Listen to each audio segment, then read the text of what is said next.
अस्सलाम वालेकुम। हमारा second topic numbers in Python है।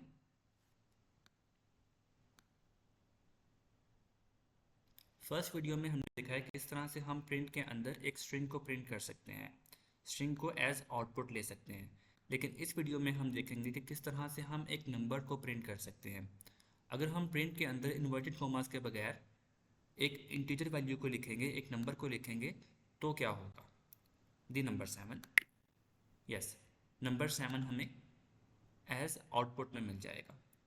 ओके, हमने देखा था लास्ट लेसन में, अगर हम प्लस साइन यूज़ करते हैं दो स्ट्रिंग्स के दरमियान में, तो वो उन दोनों स्ट्रिंग्स को ज्वाइन करता है। लेकिन अगर हम प्रिंट के अंदर दो नंबर्स के दरमियान प्लस साइन यूज़ करेंगे तो वो उनको ऐड कर देगा। ठीक है, अगर मैं इसका आंसर गेस करता हूँ तो नंबर 19, तो यू कैन दैट्स राइट। अगर मैं इसी में कुछ चेंजेस करता हूँ, फॉर एग्जांपल 7 प्लस 12 को मैं इन्वर्टेड कॉमास में कन्वर्ट कर देता हूँ, देन आप गैस कर सकते हैं इसका आंसर। अगर आपने गैस किया है 7 + 12 तो वो बिल्कुल ठीक है। वो एक स्ट्रिंग है, मैंने बताया था पहली वीडियो में कि जब भी हम इन्वर्टेड कॉमास में किसी चीज़ को लिखेंगे, वो कोई नंबर होगा, वो कोई भी वर्ड हो सकता है, वो कोई भी सेंटेंस हो सकता है।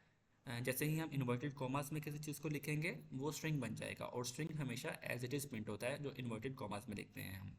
इसके अलावा पाइथन में हमारे पास कुछ और ऑपरेटर्स भी हैं, जैसा कि प्लस माइनस स्टैटिक। इस स्टैटिक को हम यूज़ करते हैं मल्टीप्लाई करने के लिए, और एक डिवीजन साइन है हमारे पास ये वाला। ठीक है, अब हम इन चारों को बारी बारी ट्राई करते हैं यहाँ पे।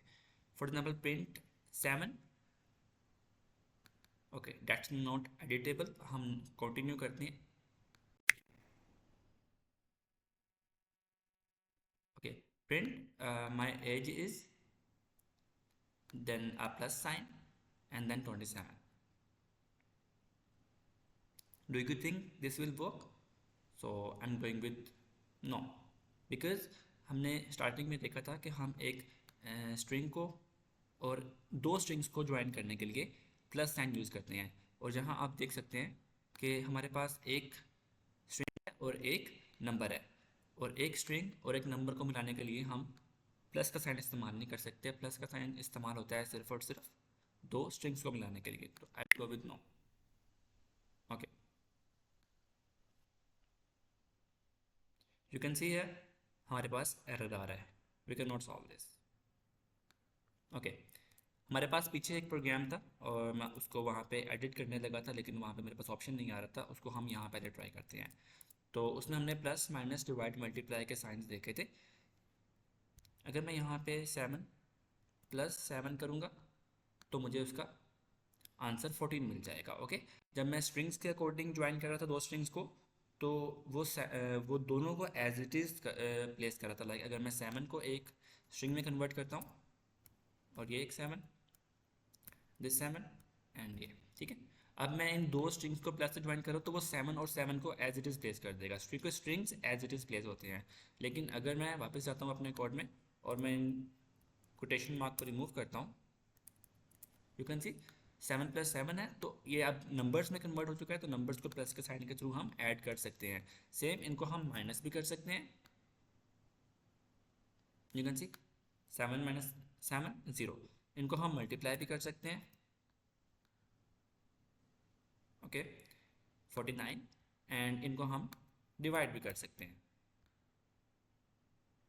1.0। डिवाइड करने के लिए हमारे पास दो तरह के ऑप्शंस होते हैं। नंबर 1 तो ये है कि हम एक सिंगल स्लैश से इसको डिवाइड कर दें, तो हमारे पास आंसर एग्जैक्ट आएगा डेसिमल्स के अंदर। ठीक है, सेकंड ऑप्शन होता है डबल स्लैश, जो कि बेसिकली राउंड डाउन करने के लिए हम इस्तेमाल करते हैं। अगर मैं यहाँ पे 10 ÷ 13 करता हूँ सिंगल स्लैश से, तो वो मुझे एग्जैक्टली डिवाइड करके देगा डेसिमल के अंदर 0.76। लेकिन अगर मैं डबल स्लैश से करता हूँ तो वो मुझे आंसर होल नंबर में देगा राउंड डाउन करने के बाद। 10 ÷ 13 0.76, तो इस पॉइंट के बाद वाली वैल्यूज़ को वो कंसिडर नहीं करेगा, सिर्फ पॉइंट से पहले वाली वैल्यूज़ को वो काउंट करेगा। ठीक है, लाइक ज़ीरो को वो काउंट करेगा, वो ज़ीरो को। लेकिन अब क्वेश्चन ये है कि अगर तो हमें डेसिमल में चाहिए है तो हम यूज़ कर सकते हैं सिंगल स्लैश को। लेकिन अगर हमें होल नंबर में चाहिए हम डबल स्लैश इस्तेमाल कर सकते हैं, लेकिन अगर कहीं पर रिक्वायरमेंट ये है कि हमें आंसर चाहिए राउंड ऑफ होके, तो हम क्या कर सकते हैं? तो सबसे पहले हमारे पास एक और फंक्शन है यहाँ पे राउंड के नेम से, उसको हम यूज़ करेंगे। तो अगर इसका आंसर 0.76 था, I can use a single slash here. क्यों? अगर मैं डबल स्लैश यूज़ करूँगा तो वो जब इंटरनल ब्रैकेट्स को सॉल्व करेगा तो उसको जीरो कर देगा, तो राउंड ऑफ नहीं हो पाएगा। तो पहले हम डेसिमल में आंसर लेंगे सिंगल स्लैश से, उसके बाद हम उसको राउंड ऑफ कर देंगे। तो अब आप देखेंगे मेरे पास आंसर 1 आ जाएगा। तो 0.76 आ रहा था, उसको उसने राउंड ऑफ कर दिया है। हम राउंड का फंक्शन यूज़ कर सकते हैं राउंड ऑफ करने के लिए।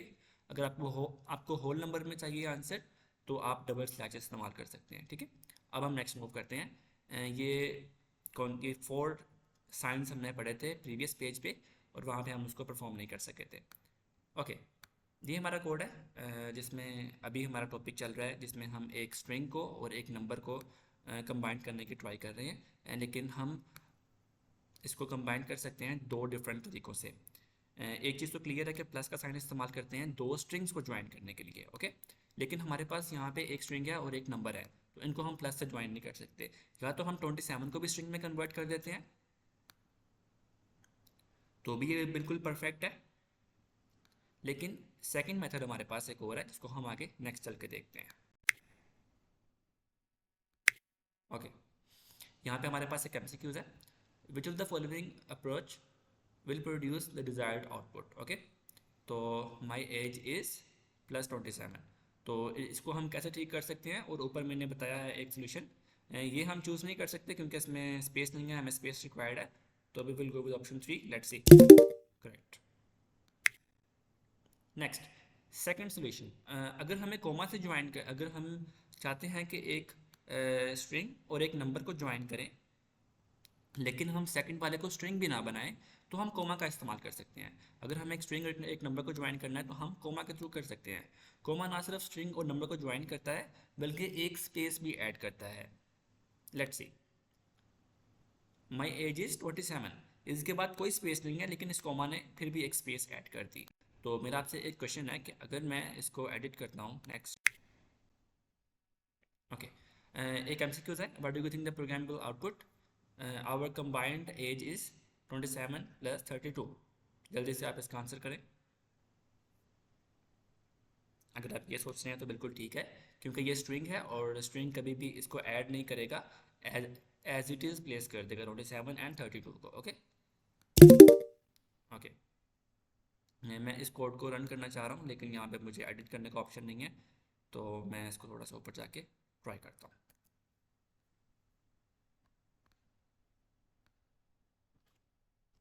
ओके,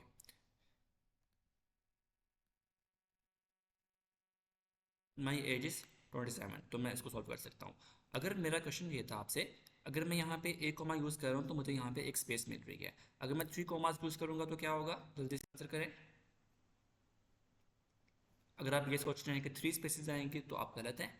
अगर हम 3 कॉमास यूज़ करेंगे तो एरर आएगा हमारे पास। ठीक है, बिकॉज ऐसा कोई सिंटैक्स नहीं है। अगर हमें स्पेसिस देनी है तो हम और तरीक़ों से दे सकते हैं, जैसा कि हम इसके बाद स्पेस ऐड कर सकते हैं इन्वर्टेड कॉमा के अंदर, या हम एक और स्ट्रिंग क्रिएट कर सकते हैं इसके अंदर। ओके, लेकिन यहाँ पे हम मल्टीपल कॉमास यूज़ नहीं कर सकते। अगर हम इसके बाद भी कोई स्पेस दे देंगे इन्वर्टेड कॉमा से बाहर, तो उससे भी कोई इफेक्ट नहीं पड़ेगा। या तो स्ट्रिंग के अंदर स्पेस हो तो हम स्पेस ऐड कर सकते हैं। Okay, I think that's clear. We are moving forward.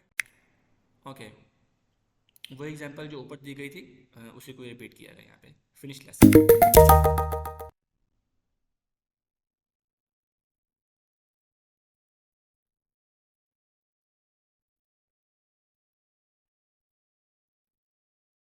Okay, हमने 2 टॉपिक्स कवर कर लिए हैं। नंबर्स इन पाइथन हमारा आज का टॉपिक था, और इसकी प्रैक्टिस आप खुद से करेंगे। हमारा next topic variables in Python होने वाला है। Thank you.